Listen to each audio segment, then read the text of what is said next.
Hola, bienvenido a Sion Podcast. Este es un proyecto que tiene como objetivo traer contenido de edificación para tu vida. Antes de continuar con el tema del día de hoy, no olvides suscribirte, dar me gusta y activar la campana. De esta manera recibirás una notificación semanal cada vez que subamos contenido nuevo. Sin más preámbulos, vamos al tema del día de hoy. Evangelio 360 grados, la historia completa.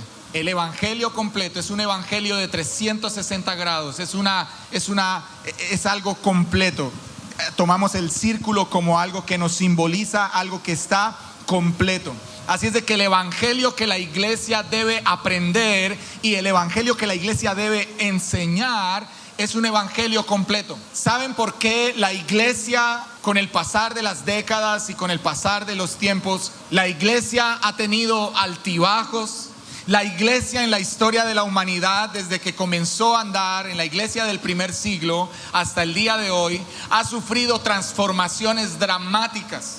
La iglesia ha sufrido de varios cánceres que han querido meterse en el corazón de la iglesia. Hoy día podríamos señalar el más relevante en este tiempo. Y el cáncer más relevante en este tiempo que ha querido minar el corazón de la iglesia se llama humanismo. Diga conmigo, humanismo. Y el humanismo es una condición de pensamiento que quiere exaltar únicamente la capacidad del ser humano, dejando a un lado y segregando el poder de Dios a un lado para concentrar en el individuo, en la persona, la capacidad de poder cambiar, de poder mejorar y de poder alcanzar bendiciones, prosperidad y éxito. Esa clase de pensamiento ha permeado el corazón de la iglesia, y todas estas cosas que al correr los años y las épocas que han querido minar el corazón de la iglesia aparecen porque no tenemos la historia completa. Cuando nosotros aprendemos la historia completa, nosotros vamos a entender y a comprender la relevancia que tiene tu dependencia y la mía de la persona de Jesús. Hemos cantado varias veces esto. Finalizando el año pasado lo dijimos, que si tenemos a Cristo, lo tenemos. Que si tengo a Cristo, lo tengo todo. Yo quiero preguntarte, ¿esa es una realidad en tu vida?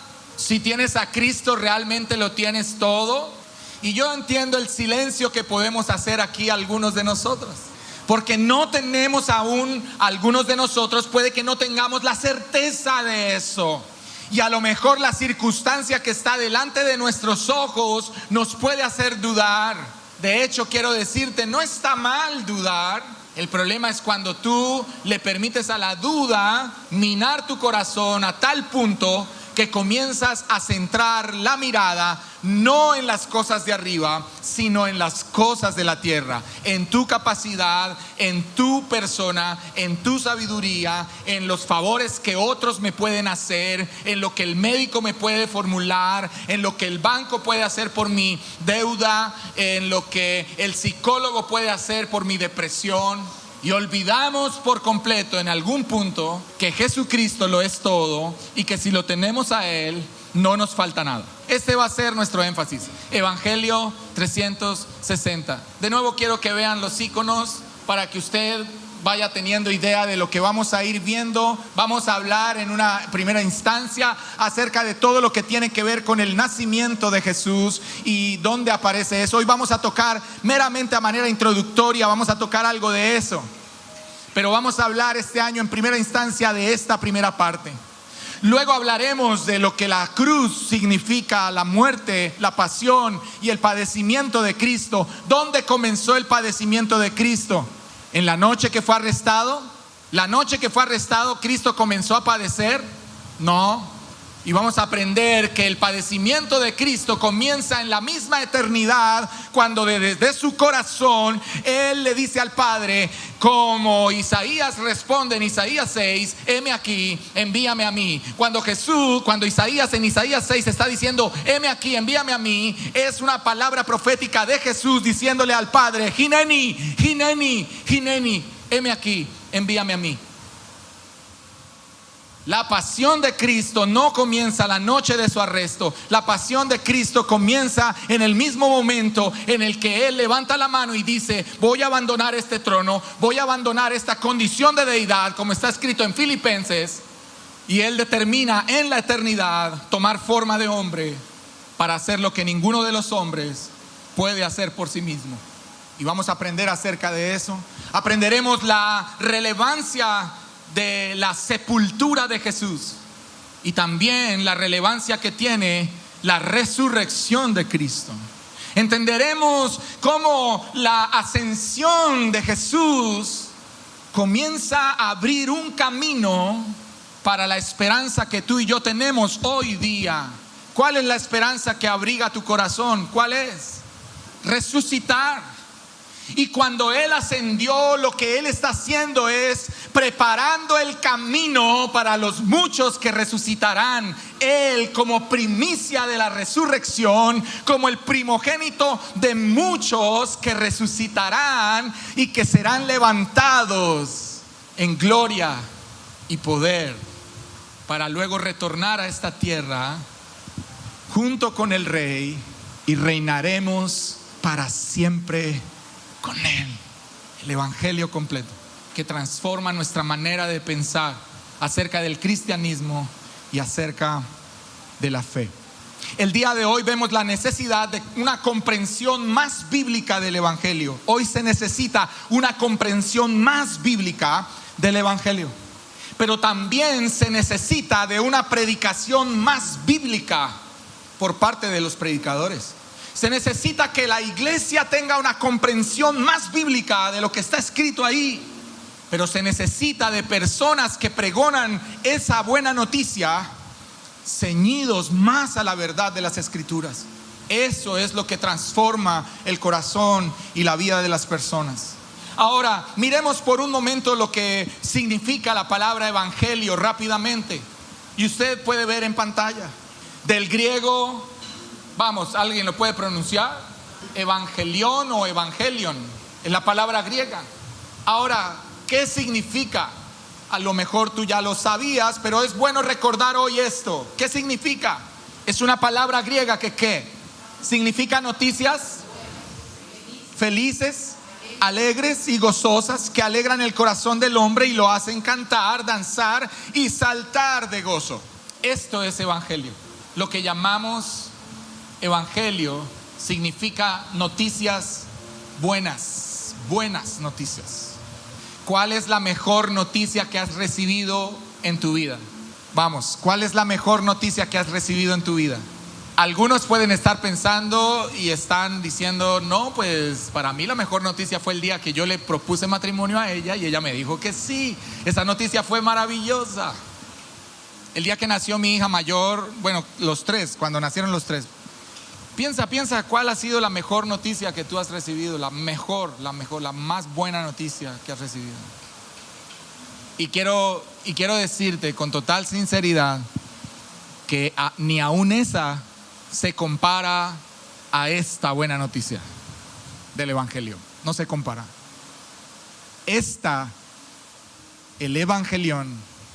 El evangelio, las buenas nuevas de salvación, son la mejor noticia que el ser humano puede recibir. ¿Has sido alcanzado por esta buena noticia?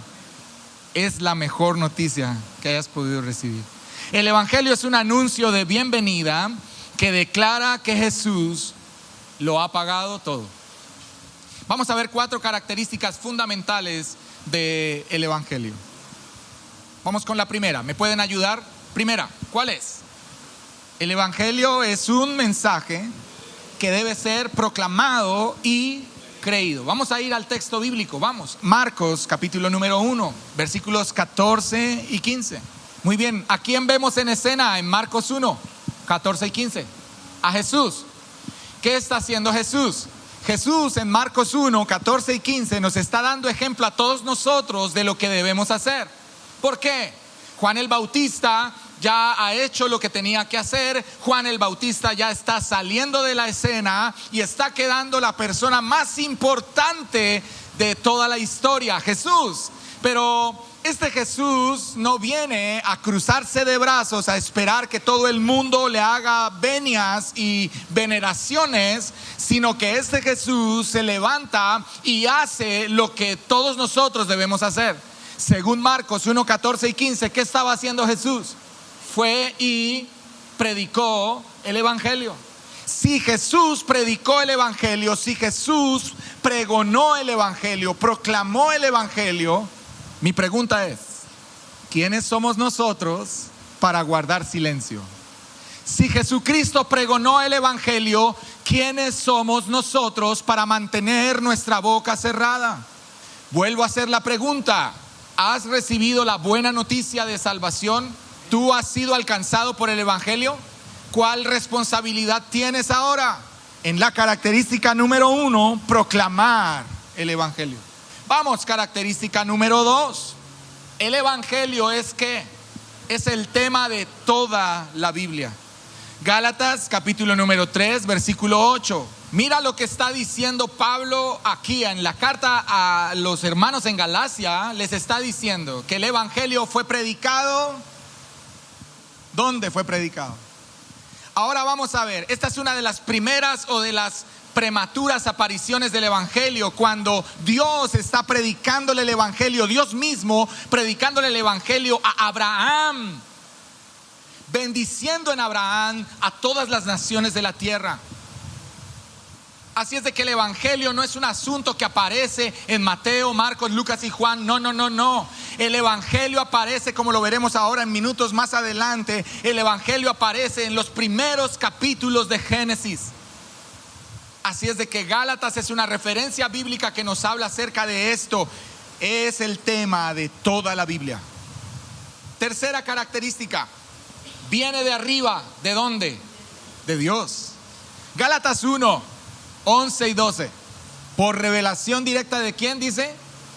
Pablo está diciendo que el evangelio que él está enseñando no es un evangelio que un hombre le dijo, oye, mira, hay esto y esto otro, aprende esta otra técnica, haz esto, haz aquello y ve y dile a las personas esto que yo te estoy diciendo. Pablo dice que el evangelio que él enseña no lo recibió de ningún hombre, sino que el evangelio que él recibió procede de arriba, de los cielos, que Cristo mismo fue quien le instruyó para que él fuera un pregonador de ese evangelio.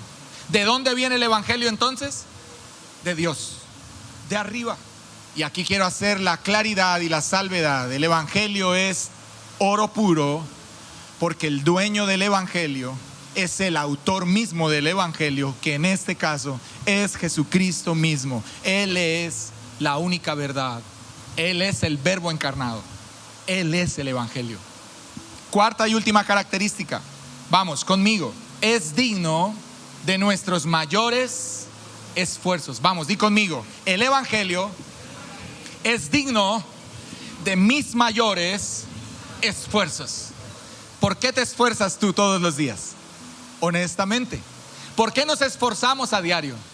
Hay algunas personas que encuentran controversial e irrespetuoso cuando hablamos de estas cosas, porque las personas pueden creer que estamos desestimando su trabajo, que estamos desestimando su preparación intelectual, que estamos desestimando lo que hacen cuando madrugan y se suben a un bus para ir a la oficina y trabajar y esforzarse por su casa. Hay personas que se ofenden por eso, porque creen que nosotros estamos desestimando eso. Y yo quiero decirle con toda mi claridad y sinceridad, no desestimamos lo que tú haces, pero sí es nuestra responsabilidad decirte que eso que tú haces no es lo más importante. Que lo más importante, a donde tú debes volcar o en donde tú debes volcar toda tu capacidad y tu pasión, es en el evangelio que has recibido. El evangelio es digno de nuestros mayores esfuerzos. ¿Qué dice el texto bíblico? Filipenses capítulo número 1, versículo 27 al 30. Si hay un texto controversial en las Sagradas Escrituras, es este precisamente, porque Pablo está diciendo ahora a nuestros hermanos en Filipos que debemos esforzarnos en el evangelio, y que aún el esfuerzo que debemos poner en el evangelio va al punto de tener que aún padecer como Él y como Cristo mismo padeció por causa de ese evangelio.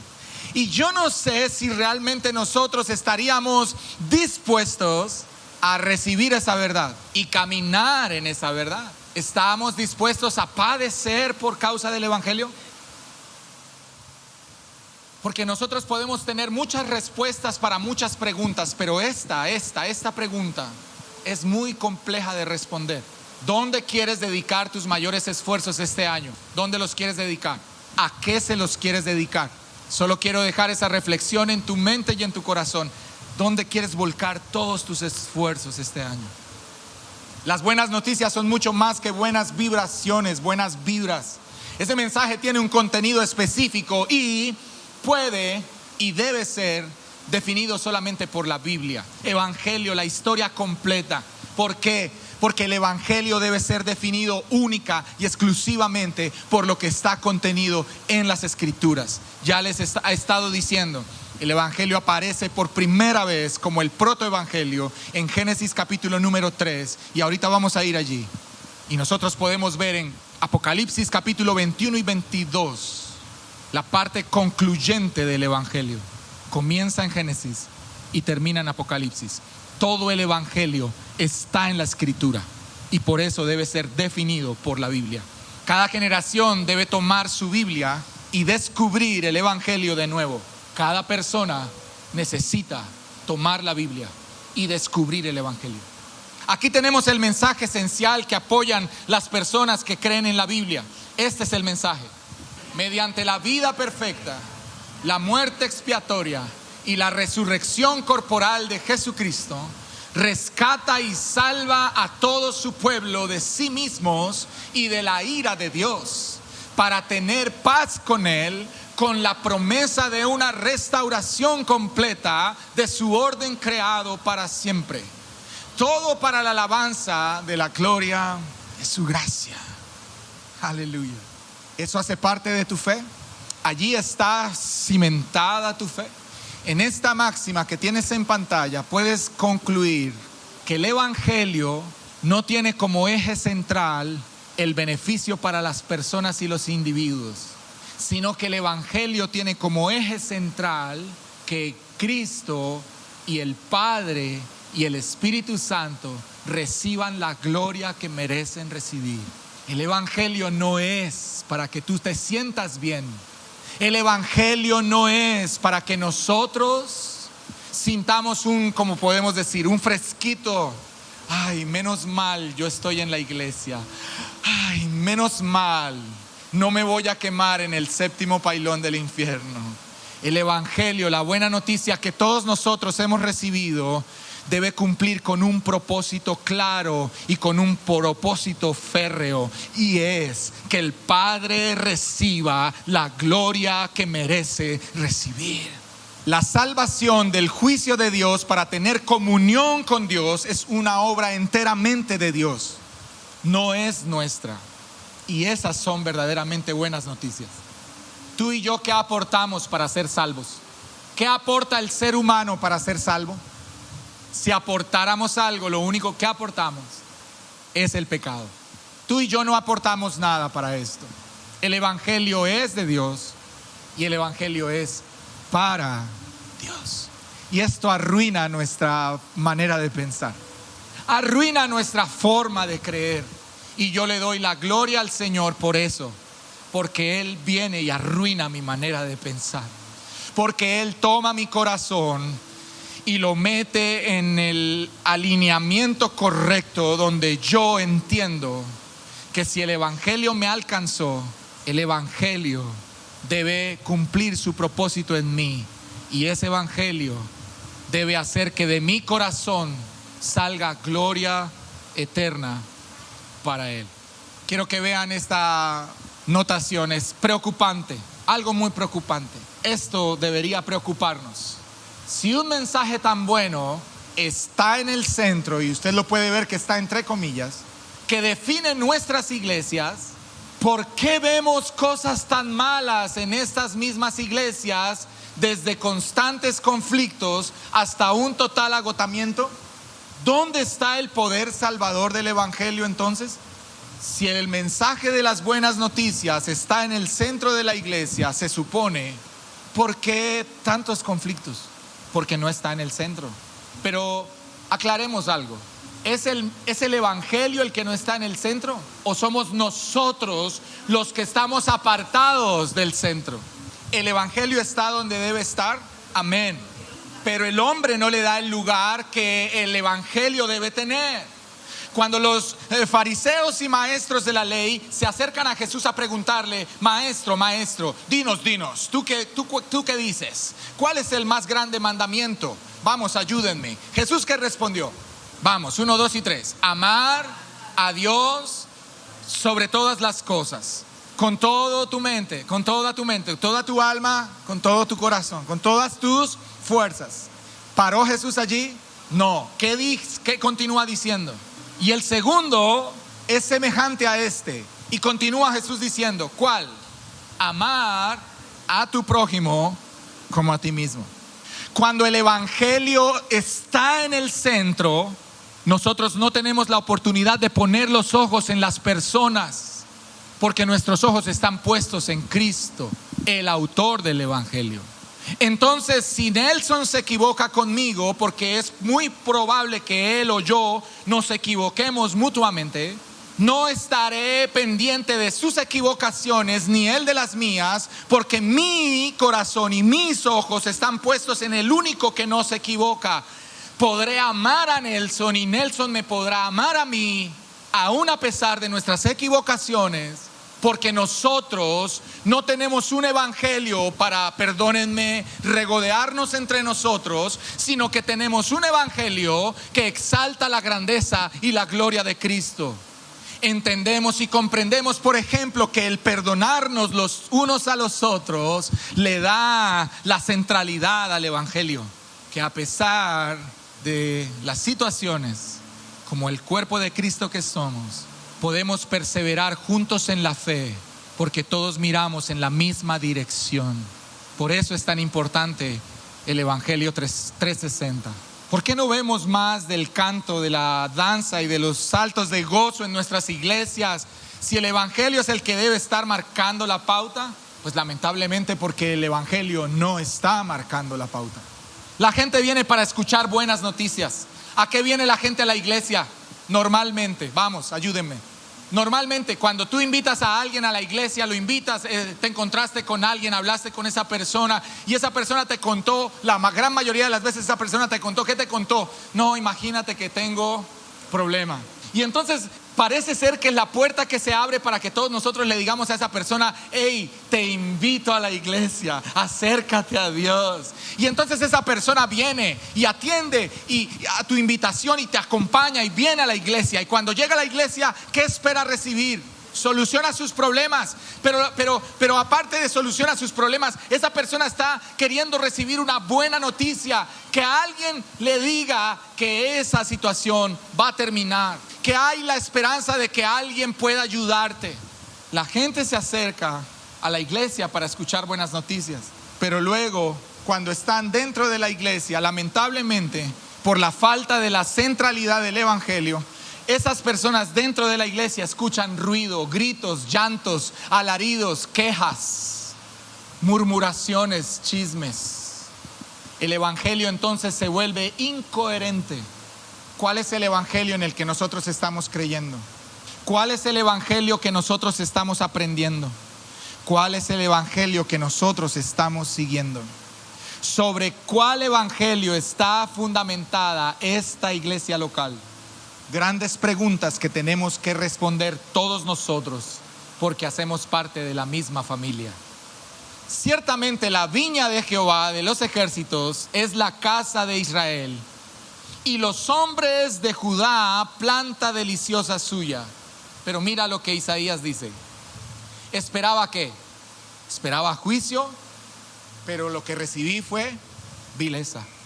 Justicia, y lo que encontré fue clamor. Pero la palabra original en el texto original de este texto bíblico, de este versículo, esta palabra clamor está más dirigida a escuché chillidos.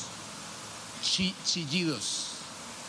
El profeta Isaías está describiendo algo que enmarca la situación de la iglesia actual. Y ninguno de nosotros estamos exentos de eso. Necesitamos la centralidad en el evangelio para cumplir con el plan de lo que realmente debe ser la iglesia. ¿Cuánta gente en nuestras ciudades son excristianos y quizás hasta profundamente anticristianos? ¿Cuántas? Porque fueron a una iglesia para escuchar las buenas de gran gozo y se encontraron con chillidos, con quejas, con chismes, habladurías, con rencores, con abusos. No supongamos que nuestras iglesias son fieles al evangelio. Y yo quiero decir esto para nuestra iglesia local, para nosotros como familia. Mira, pon tus ojos en pantalla. No supongamos que Sión, lugar del trono, es fiel al evangelio. No lo supongamos. Examinemos juntos si realmente lo somos. Examinemos juntos si realmente lo somos. ¿Somos fieles al evangelio? Yo sé, Andrea, te caigo gordo. Siempre lo he sabido, no te preocupes. Pero con todo y todo tienes que amarme, te guste o no. No, esa es la clase, esa es la forma. No. Y esa evaluación retrospectiva, ¿quién la puede hacer? ¿Quién la puede hacer? ¿Quién puede hacer esa evaluación retrospectiva en nosotros? El Espíritu Santo. ¿Y qué herramienta va a utilizar el Espíritu Santo para depurarme? El evangelio. ¿Y dónde está el evangelio? En las Sagradas Escrituras. ¿Desde dónde? Vamos, desde Génesis hasta Apocalipsis. Como usted ya me conoce, siempre pongo el mismo ejemplo. Menos Netflix y más Biblia. Maratoneemos la Biblia, por favor. Maratoneémosla. Me imagino que aquí algunos han visto la serie que se llama The Chosen o Los Elegidos. Eso no es leer la Biblia. Ay, pastor, usted como siempre, dañándome a mí la buena vibra que tenía. Mis amados, me encanta la serie. La vemos con mi esposa. De hecho, mi hija mayor está viéndola de nuevo con mi esposa. ¿Cuántos han visto la película La Pasión de Cristo? ¿Cuántos han llorado viendo La Pasión de Cristo? Eso no es leer la Biblia.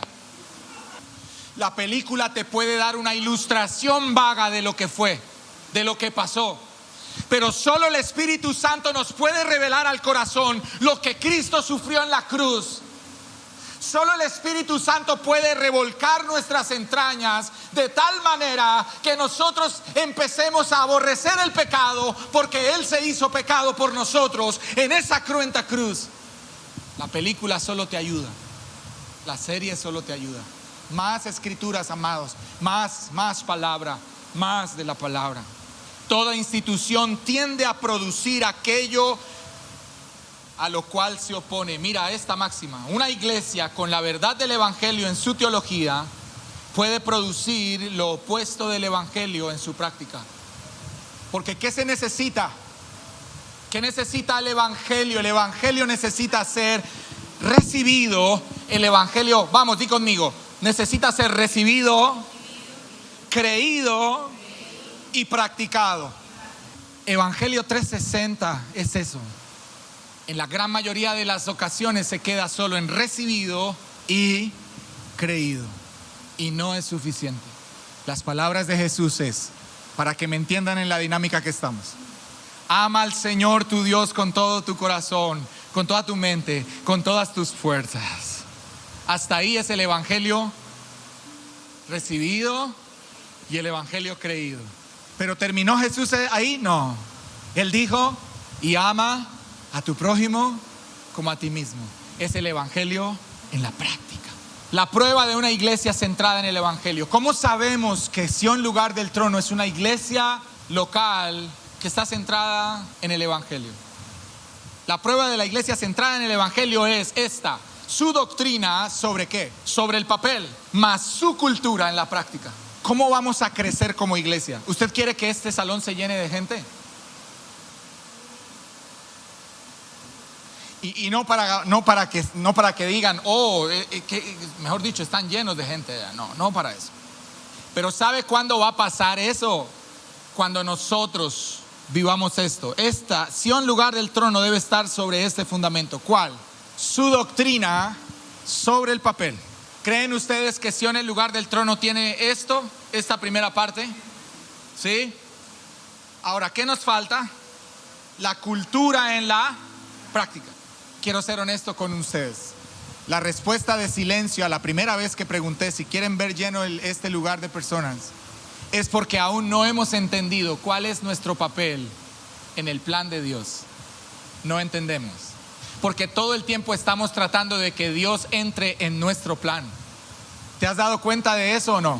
Todo el tiempo es procurando y buscando la manera en cómo Dios se acomode a lo que yo quiero. Pero no estamos pensando en que nosotros estemos incluidos en el plan de Dios. No entender el evangelio en su totalidad nos deja la historia a medias. ¿Sabes qué pasa cuando una historia queda a medias? Que el final se lo puedes dar tú como tú quieras. Y ese es el grave problema.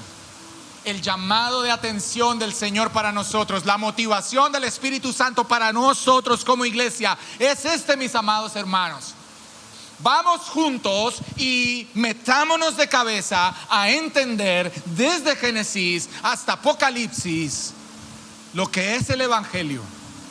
Recibámoslo, creamos con todo nuestro corazón y comencemos a practicarlo. Jesucristo tenía claro todo esto. Por eso el mensaje central de su predicación fue: arrepentíos, porque el reino de los cielos se ha acercado. Cambien de conducta, porque Dios ahora está entre ustedes. ¿Seguirán comportándose como unos patanes, aún Dios estando con ustedes? Esa es otra manera de decir: el reino de los cielos se ha acercado. Suena más bonito esa, ¿no? El reino de los cielos se ha acercado. Esa iglesia la iglesia centrada en el evangelio necesita un redescubrimiento fresco de su evangelio en toda su hermosura. Diga conmigo esta palabra: reingeniería. Desde hace más o menos unos 5 u 8 años atrás ya se han empezado a levantar las voces en Latinoamérica, empezando a inquietar el corazón de los que tienen oídos para oír. Y la voz que se ha empezado a levantar en Latinoamérica está diciendo un mismo mensaje: es el tiempo de la reevangelización de la iglesia. Nos hemos preocupado por muchos años a evangelizar el mundo y nos descuidamos de los principios fundamentales de la iglesia. Ahora necesitamos entender que debemos encontrar un equilibrio en estas dos cosas. La iglesia necesita ser reevangelizada.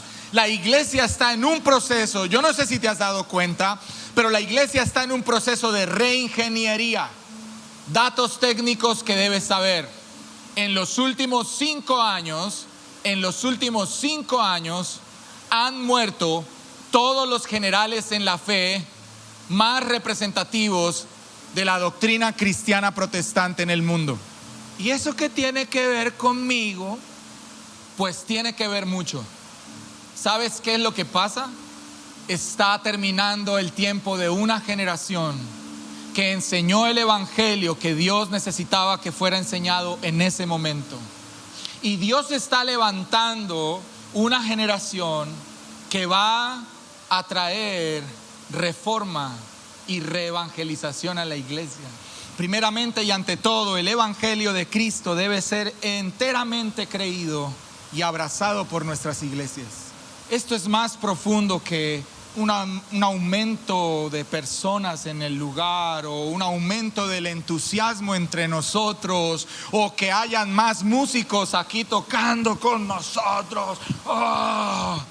El evangelio debe ser enteramente creído y abrazado por nuestras iglesias, y esto es más profundo que un aumento momentáneo de entusiasmo. La necesidad de nuestros tiempos es nada menos que la recristianización de nuestras iglesias, reingeniería, reevangelismo.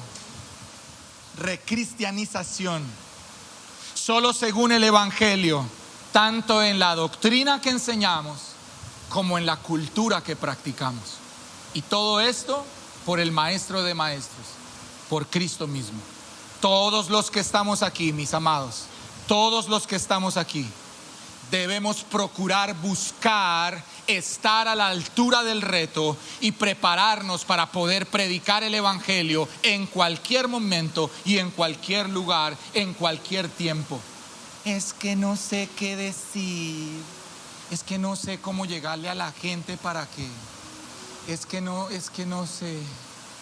No, a mí no me diga que predique, pastor, no. Quejas y más quejas. Yo soy muy joven. Jeremías dijo, no, yo soy muy joven.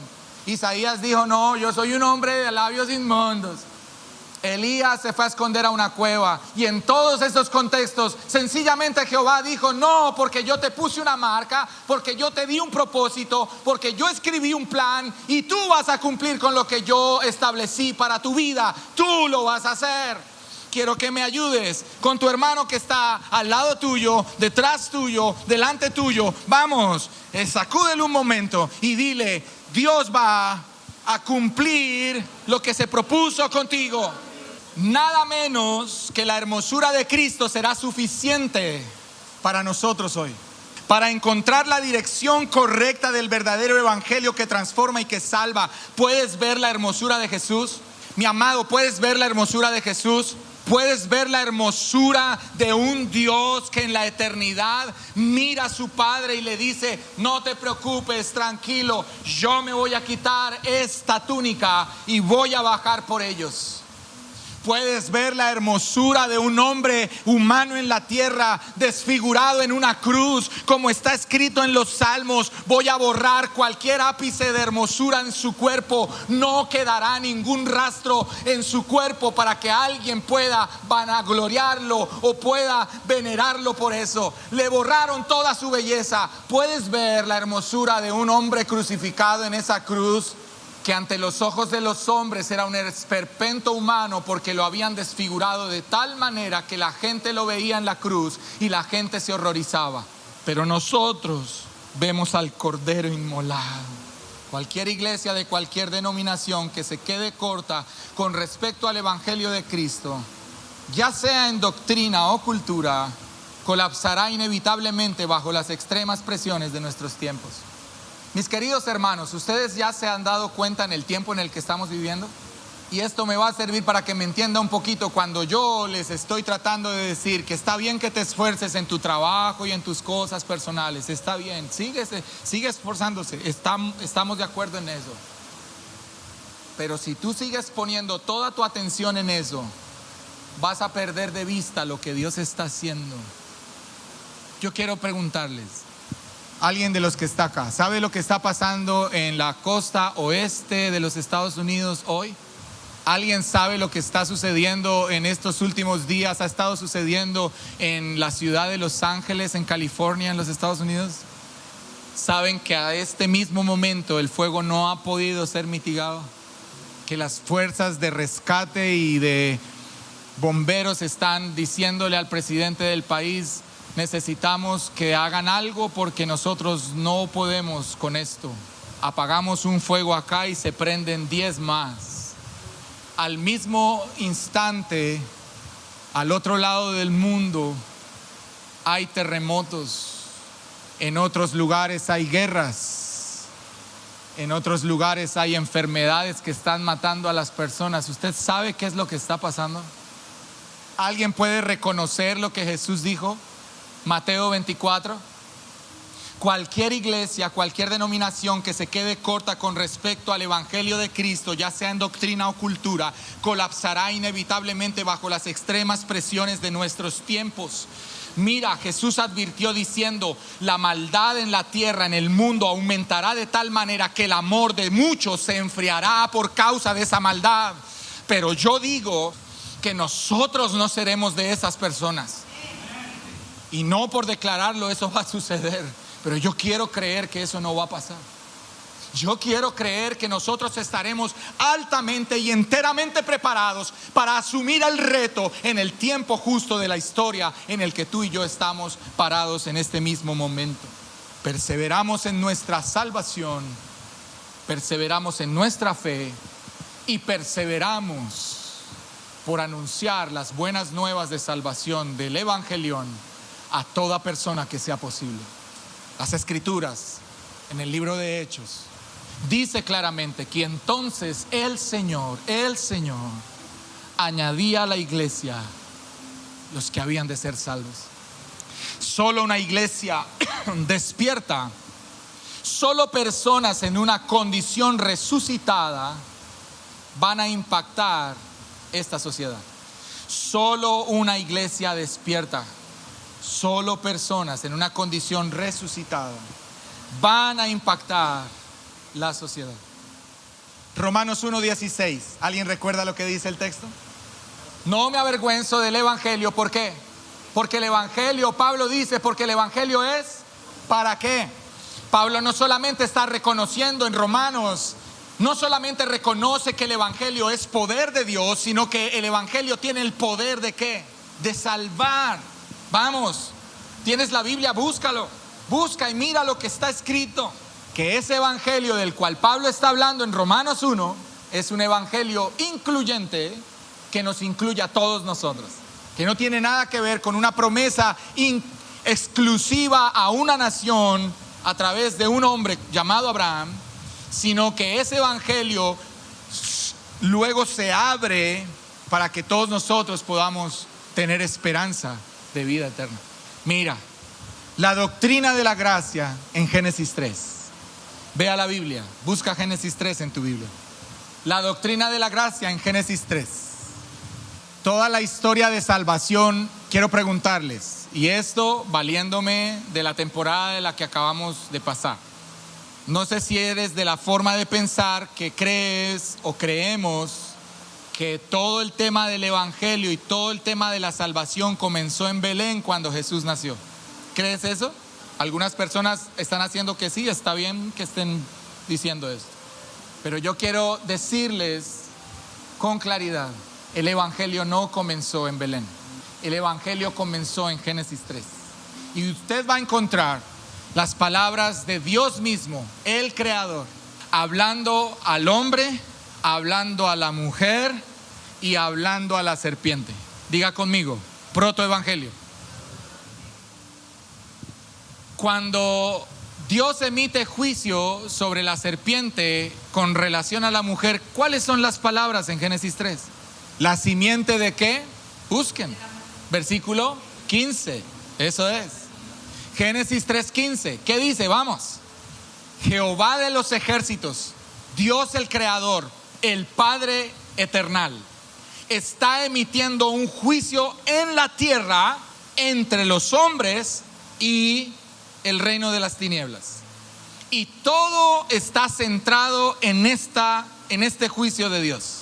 Y Dios le dice a la serpiente: voy a poner enemistad entre ti, serpiente, y entre los hombres en la tierra.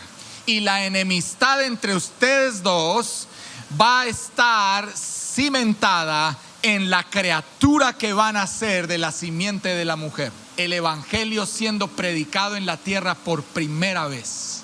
Dios mismo predicando el evangelio y diciendo que de la simiente de la mujer, ¿qué iba a pasar? Iban a ser, ¿quién iban a ser? El que iba a poner su pie en la cabeza a la serpiente. Yo quiero preguntarle, el que nació en Belén, ¿ya le puso el pie en la cabeza a la serpiente? Eso quedará en continuará, porque de eso vamos a tener que aprender. Algunas personas creen que el tema de el pie de la simiente de la mujer pisando la cabeza de la simiente de la serpiente ya sucedió, y eso no ha sucedido, queridos. Y por eso tenemos un mal entendimiento de las cosas. Por eso tenemos un desconocimiento del reino de las tinieblas, y por eso nosotros ligeramente creemos que tenemos unas autoridades que no se nos han sido otorgadas, que el único que las tiene es Cristo, Porque la palabra dice que solo Cristo derrotó al enemigo, triunfando en la cruz del Calvario y exhibiéndolo públicamente. Pero ese texto no dice que puso el pie sobre su cabeza todavía, porque eso está próximo a acontecer. Necesitamos entender qué pasó en Génesis 3 y cómo el poder de las tinieblas ha querido avanzar en la figura del espíritu del anticristo para acabar con esta promesa. Necesitamos identificar cómo opera el reino de las tinieblas que hace que yo no pueda avanzar en la fe. Concluyo esta parte con esta historia rápida. Un niño nació en Egipto y fue colocado en una canasta recubierta de brea y arrojado al río, abandonado a su suerte. ¿Ustedes saben lo que significa ese niño en la canasta recubierta de brea? ¿Saben lo que significa la persona de Moisés en la historia del pueblo de Israel? ¿Lo entienden o no lo entienden? Algunos conocemos la historia, pero no entendemos lo que significa. La canasta, el bebé abandonado a su suerte, es una representación profética de lo que sería el pesebre en Belén. Un bebé naciendo en medio de la carencia, abandonado a su suerte, porque todo el mundo le dijo, como lo aprendimos semanas atrás, no hay lugar para ti. Pero no quiero adelantarme a lo que vamos a estar aprendiendo este año. Terminamos. Veamos estos textos bíblicos para irnos. Mateo capítulo 19, versículos 25 al 26. Para Dios todo es posible. ¿Por qué? ¿Por qué para Dios todo es posible? Porque Dios ya estableció desde el principio, desde Génesis capítulo 3, Dios ya estableció un final. Mis amados, Dios escribió la historia y Dios es tan amoroso con todos nosotros que nos dejó la historia en nuestra mano para que conozcamos el principio, el nudo y el desenlace. Y Él ya nos dijo cómo terminará todo. Romanos capítulo 3, versículos 23 al 26. Aleluya. ¿En dónde comenzó la propiciación? ¿En dónde comenzó esa propiciación? En Génesis 3 comienza la propiciación. Jehová diciendo, vendrá uno que nacerá de una mujer en la tierra, que va a traer redención, que va a traer salvación, que va a traer esperanza. Allí comienza la propiciación. Capítulo 6, versículos 21 y 21 al 23. Todos estos textos están sustentando lo que sucedió en Génesis capítulo número 3. El último de ellos, Apocalipsis capítulo 2, versículo 7. ¿Quién está citando en Apocalipsis el Génesis? Jesús. Recuerden que el autor de Apocalipsis es Jesús. ¿Quién lo transcribió? Juan. Y Jesús está hablando de lo que sucedió en Génesis capítulo 3. Wow. El hombre no tiene derecho a la vida eterna. La muerte lo separó de Dios y Dios lo separó de la vida. Solo la gracia de Dios puede devolverle la vida al hombre. Génesis 3 habla de lo que sucedió. Lo sacó del huerto y en el medio del huerto, ¿qué quedó plantado? ¿Cuál árbol? ¿Cuál árbol quedó en la mitad? Y Dios separó al hombre de ese lugar. Colocó 2 querubines en la entrada y una espada de fuego que se revolvía en la entrada, en la puerta, para que nadie, ningún hombre pudiera entrar. Pero luego Cristo muere en la cruz, tiembla la tierra y el velo en el templo se rasga de arriba a abajo. ¿Qué habían bordados en la cortina del templo que dividía el lugar santo del lugar santísimo? 2 querubines. Ahora solo hay acceso al árbol de la vida a través de Jesucristo. Por eso tenemos esperanza. Y esto será tema de aprender y aprender en los próximos días. Meditemos sobre estas 2 preguntas. ¿Crees esto? ¿Crees que Jesús realmente te lleva a Dios? ¿Lo creemos o no lo creemos? Este es el año del Evangelio 360, la historia completa. El anhelo y la meta es que al finalizar este año juntos podamos dar testimonio de lo que el conocer el Evangelio completo a través de las Escrituras ha hecho en nosotros. Tú y yo no podemos ser los mismos al terminar esta etapa. Tú y yo estamos llamados a ser antorchas ardientes en medio de un mundo que cada vez más se sumerge en una oscuridad profunda que solo podrá ser alcanzado por la luz gloriosa de Cristo que brilla a través de todos nosotros. Tenemos una gran tarea por delante. ¿Quieren acompañarnos en esta aventura este año? Póngase de pie y oremos, por favor. Padre amado, te damos infinitas gracias por tus palabras llenas de amor, de sabiduría. Gracias, Espíritu Santo, por traer el entusiasmo que estás trayendo a nuestro corazón. Gracias por estar transformando nuestra manera de pensar de la manera tan violenta como lo estás haciendo. Gracias por abrir nuestros ojos a un entendimiento más claro, real y genuino de lo que está consignado en el libro sagrado. Gracias, Espíritu Santo, por encender nuestros espíritus y nuestros corazones con el fuego mismo que arde delante del altar de Dios en el cielo. Gracias por presentarnos delante de nuestros ojos la historia completa. Y gracias por encomendarnos una tarea tan maravillosa y tan privilegiada como es vivir y practicar el Evangelio en su totalidad. Quiero levantar mi voz y dar gracias por esta congregación. Señor, quiero levantar mi voz y dar gracias por esta casa, por esta familia que tú has conformado.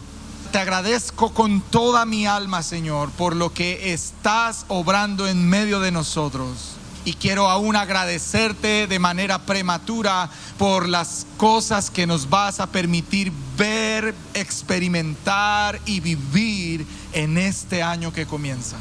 Veremos tu gloria y nosotros nos inclinaremos día y noche a honrarte por mostrarnos esa gloria. En el nombre de Jesús. Amén y amén. Gracias por haber compartido con nosotros hoy en Sion Podcast. Recuerda suscribirte, dar me gusta y activar la campanita para que puedas recibir notificaciones cada vez que compartimos contenido nuevo en nuestro canal. Si el mensaje de hoy ha sido útil para tu vida, compártelo.